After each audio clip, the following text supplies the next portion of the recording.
Hey folks, Scott Norris here of Scott Norris Photography. I thought today it would be nice to go through my shot Autumn in Riverside Park. I shot that in late October. To kind of show you how I got from this, which is my output out of Lightroom, to this, which is my final product. This isn't going to be a direct, I'm not going to show you every little step I made, but it's kind of a way to show you my workflow and some of the, I don't want to call them tricks, but some of the things that I do. I do use a couple plugins. I use the Nik effects, the color effects, and I also use On One. I'm not going to go into those exactly, show you how I use those. There are some presets that I use.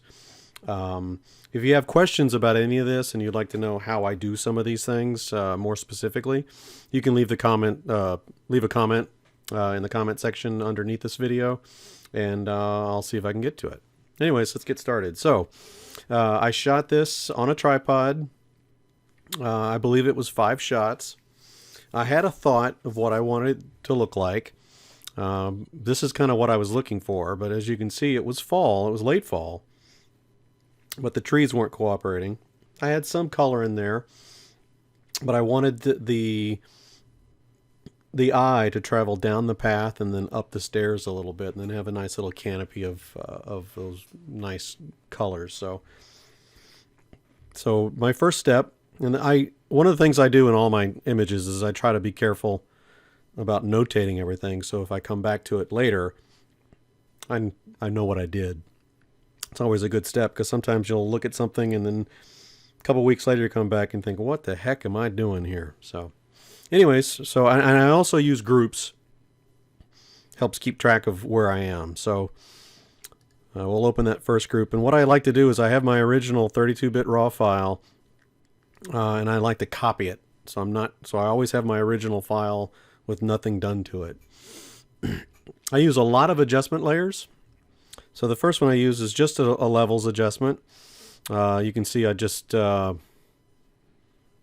up the whites here. If you hold down the Option or Alt key and then move this, it will show you where your brights are. And so I want it to be just when the brights are starting to go to 100% white. So it's somewhere around there. So, and then I added a gamma adjustment, which I use the exposure. You can also get to it from down here, so you can see what they all are. So I just use exposure there. You can see I just did the gamma correction a little bit there. See what that did. And then I wanted to brighten the stairs, so I used my layer mask here. I used my levels. So I did a little adjustment in the gamma. You can see what it's doing there. Let me bring that back down to where it was. And then also brought the whites, brought them a little brighter. And then let's see, if you hold the Alt down when you click on the layer mask, you can actually see what your layer mask is. And I just did this with a brush, little soft brush, and went in there and did that. So on the layer mask, so you can see that brightens the stairs just a little bit. And then I wanted to darken. So your eyes are moving down the path into the stairs. There's a lot of stuff going on the sides here that I wanted to kind of diminish here. So I did another exposure adjustment, brought the gamma correction to crush the blacks a little bit, and then brought the exposure down, and then used layer mask again with the soft paintbrush. So you can see what that did. So that's my group 1. So that's getting there. You know, that's nice there, but the color's not there. Still got a lot of work to do. So I duplicated all of this. Made a copy of that. And then this is where the color comes in. I used, like I said, the Nik Effects color effects, and there's a preset called Indian Summer, which is really nice. It takes green foliage and makes it different colors of the autumn colors, the reds and golds and yellows and things like that. But I wanted to be subtle with it. So You can see a little layer mask there, and this is set, the opacity is set at 100%, but I'm bringing it in just a little bit. Let me, let's,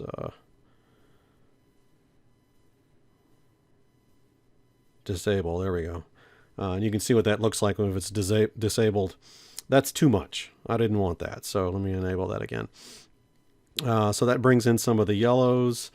This brings in some of the, this brings in the reds, this brings in some of the yellows. And I did the same thing. Whoops, I didn't want to do that. Let me undo that. You can see the soft brush. I use the opacity usually when I'm doing this at about 10%, so I can gradually bring it in to where I like it. That's getting there. And then I did a whole overall effect, but only did it at 15%. That's really subtle. But it's starting to get there. And then sometimes when you start adding effects, it brings your levels down, your whites.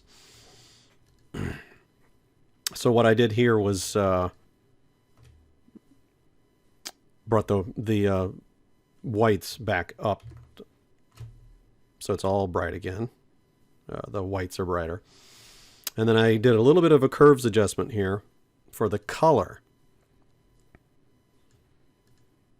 Whoops, let me go back to, so you can see what I did with that. And I'm only doing it on the stairs. This is basically, at this time, I think I got rid of this in a little later step, but I wanted that blue to make that stand out just a little bit. So I added that in there at that point. All right, that's my group 2. So that's adding the fall effect.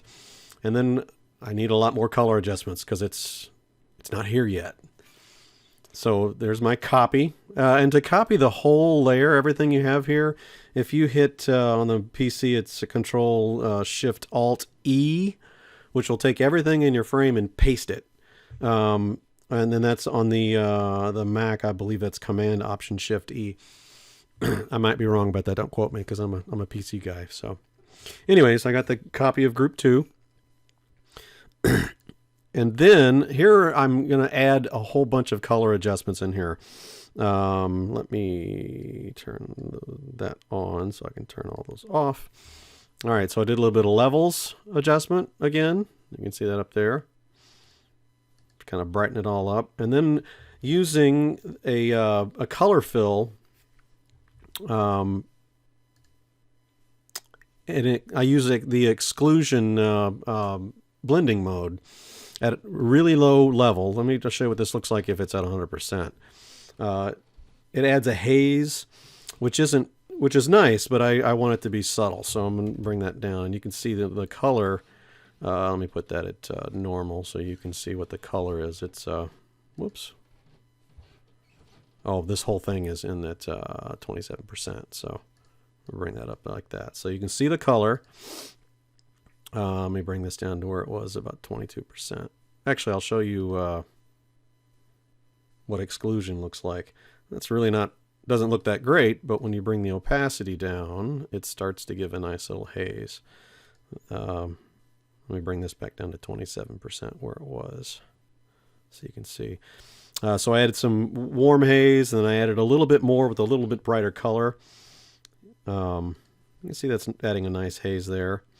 I added a little bit of a bluish haze to the top, so it makes it look like it's a little bit more foggy at top. This is really subtle, but things like that make a big difference. A big contrast adjustment, as you can see. That's really starting to darken everything except for that path and the stairs. So your eye is really starting to go down the path where I wanted it to be. A little bit of levels adjustment, so a little bit of a gamma, and then I brought the blacks. I crushed them. So if you bring this in like that, it makes the blacks darker. Let's put that like that. And then a little bit of toning.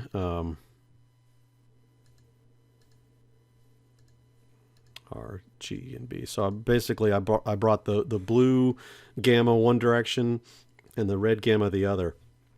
A little bit of a color correction in there. So you can see it's kind of bluish here, bluish greenish, and this brought the reds in a little bit more. So you can see the difference that's getting there. And then I use something that's it's a color lookup table. It's one of your layer adjustments. Pardon me. It's right here, Color Lookup. You can download a whole bunch of these online. There's places you can get them. I've got a whole bunch. Some of these come with come standard. You have to. A lot of these I've downloaded myself, but I use the what's called drop blues, and it does just that. It gets rid of the blues in the image. It also brings up the blacks a little bit, so it gives a little bit of a haze. Whoops, that's the one I just added. So that's the drop blues there. You can see what that's doing. And then I crushed the blacks a little bit because the haze was a little too much for me. So you can see I brought that up. That's what it was. And then I bring that in just a little, to 7. Okay, that's my color adjustments. Pardon me. So let's go to more color adjustments.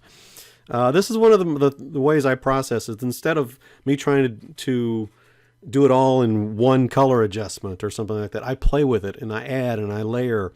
That's the beauty of Photoshop, is you can do a lot of these things. And if you use groups and layer masks, sometimes smart objects, if you want to go that route, it's non-destructive. So you can come back and change it later. Okay, this is, I'm using another Nick effect. It's the Viveza. It's a color correction. If you, let me zoom in here, you can look at the stairs here, how it's kind of bluish and there's a little bit of a yellowish tint to that. I wanted that to warm that up a bit. So it's very subtle, but if you look at the stairs, that's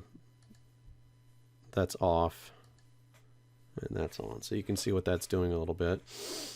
Let me move this over a little bit. Okay. And then I noticed when I was doing this, I meant to do this at the very beginning, that if you look over here, there's a little tree here that they're trying to protect in this park. So they put a little wire mesh around it, and there's the post that's holding everything up. And okay, I want to get rid of that. So this is where content aware fill is comes in handy. So let me show you that real quick. If you just use a lasso tool, you can go around this a little bit, and so you got that, and you right click, fill, and you can come down to content aware, and I just leave all that like that, and then hit OK, and it will do its thing. Now that's not exactly, you have to do some work with it. Sometimes you have to only put a lasso around a couple different pieces and do it in layers. And I've set up a function key. So when I do this, I just hit F12, which is where I put it. So because I use it all the time. So instead of me having to go right click, fill, content aware, I just hit F12 and it does it for me. So anyways, that's removing that. So let me come back out here. That's getting really close. It darkened it again because all the different layers of adjustments that I put on there. So you can see I brought the gamma just a little bit. That is going to brighten it a little bit in the higher numbers, and the numbers below 1 is darkening. Whoops. Let me punch that in where it was. And I brought the whites up. So something like that. Almost there. So now I use on one effects. I've created some of my own presets. This one I didn't use that too much. There's a really nice something called sun glow, which it looks like the sun is shining and it gives it a nice warm glow. And when I say the sun is shining, it's an overall effect. It's not like there's light beams coming through. And I also added a little bit of glow effect. So, okay, all right. So you can see what that does here. That really gets you there with the glow in there. Let me zoom in so you can see what it looks like here. Let's come over here. Let's zoom out just a little bit so you can see. the sun glow adds that nice warmth that's overall, and then there's a really subtle glow. And when you get into on one effects, you can layer your effects in there and also do transparency, so you don't have to use the effect to the full 100%, which is nice. All right, so more levels adjustments. I do this a lot, just a little bit to bring the whites up a little bit. It's getting really good, but I still think some of these areas down here are too dark. The eye, this is bright down here. I want the eye to really draw in that path and go up. And these logs on the side act as that leading line, but I don't want this bright down there because your eye will stop there when it's bright. So using exposure, I'm darkening that area. And then I go the opposite direction. I want to brighten some areas through here. These leaves, because I want that center area there to be the area where your eyes go. So I'm brightening that up. And then I did a slight color correction with levels here.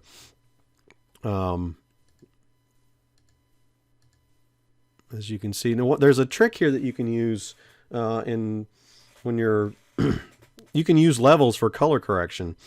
If you find an area that's really bright, say this log is really bright there, if you open the levels and click on, let me add a levels here just so I can show you that real quick.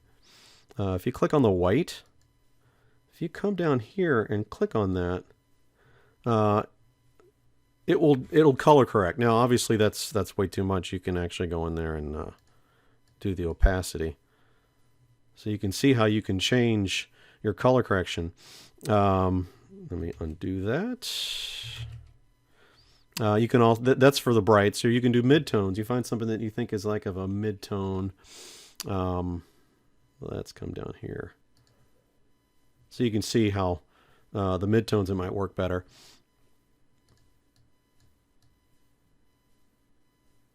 So that looks pretty good. So that's kind of what I did here. Some more subtle. Let's see. Opacity is at 55% on that. So I did a little color correction there. And then I did some color balance where I added some cool to the high tones and warmth to the mid-tones. So you can see this is, if you come down to your adjustment layers, it is color balance. So on the shadows, I cooled it off a little bit. On the highlights, I cooled it off. So basically when I say cooled it off, on the shadows, I switched the red to a little bit more to the cyan. On the highlights, I switched the yellow a little bit more to the blue. It's a subtle effect, but you can see how it gets rid of the warmth is a little too much there. And then the midtones, I put in a little bit more red. Let me just punch that up so you can see what it does.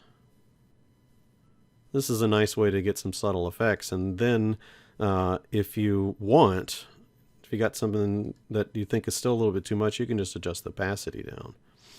Which is really nice. So that's how I got to that from that. So let me just go through these steps. You can see basic adjustments, adding the fall effect, more color adjustments, adding the glow, which really, I'm sorry, that's more color adjustments, adding the glow, which really brought that to where I wanted to be. So that is it. That's how I got from this to that, using mostly Photoshop. All these effects that I did with the on one and the Viveza Nick effect and then the Nick color effect, you can do all in Photoshop if you'd like. It's always a good thing to know how to do all these things with the tools that come with Photoshop. But plugins are a really good way to speed things up.